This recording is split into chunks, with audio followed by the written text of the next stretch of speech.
Elon Musk was scrolling through Twitter one night when he stumbled on a post. Electric cars are slow, boring, and for the weak. Real men find freedom in the smell of gasoline.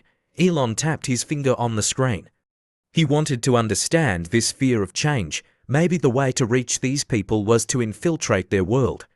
The next morning, he instructed his assistant, "Today, I'll be Steve, a gas station attendant. Keep the cameras off. My identity stays secret." As Elon prepared his costume in his garage, he chuckled to himself. A blue jumpsuit with a fake all-company logo, thick-rimmed glasses, and a stick-on mustache.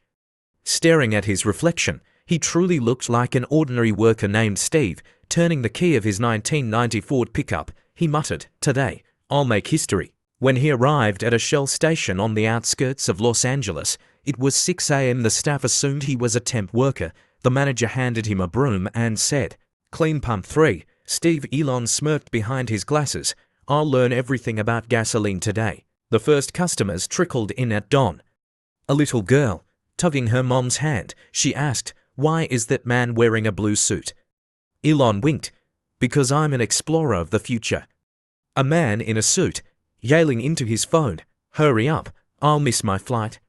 As Elon filled the tank, he thought, "You wouldn't need a plane if we had Hyperloop."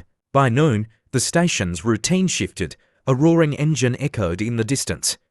A red 1969 Camaro SS screeched into the station, its exhaust spitting fumes. The driver, wearing flashy sunglasses, barked, "Hey Steve, can you even hold a pump properly?" The man's name was Brad. He owned a local real estate firm and called his Camaro the reflection of my soul. Elon deliberately moved slowly as he handled the pump. "Brad, speed it up. This isn't your toy car."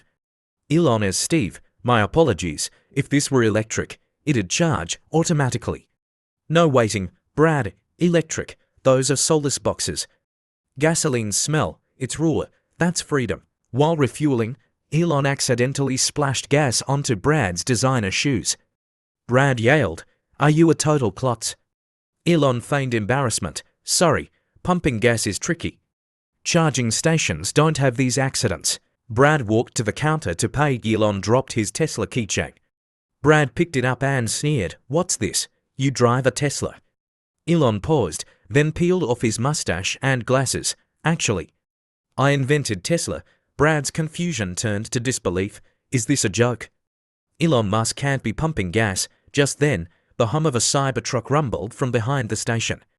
Elon tossed Brad the keys. "See for yourself." Brad's hands trembled as he gripped the wheel. The Cybertruck's cabin was silent, but its screen glowed with star maps and energy stats. Elon pointed. "Press that button." The truck lurched into ludicrous mode. Brad slammed back into his seat, shouting, "What the?" Elon calmly replied, "The future." By the end of the ride, Brad marveled at the speed, tech, and quiet power. He even muttered, "Are gas cars really this slow?" Back at the station, Brad's arrogance had vanished.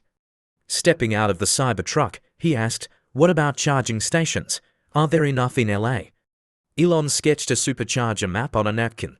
"These are tomorrow's gas stations." Brad stared at the map, then walked to his Camaro but didn't start the engine.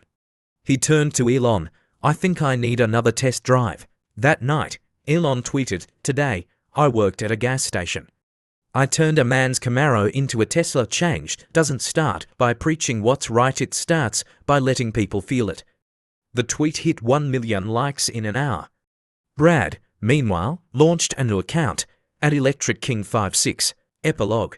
1 year later, the same gas station was now a Tesla supercharger hub. Brad waved at a blue-suited attendant while charging his Cybertruck.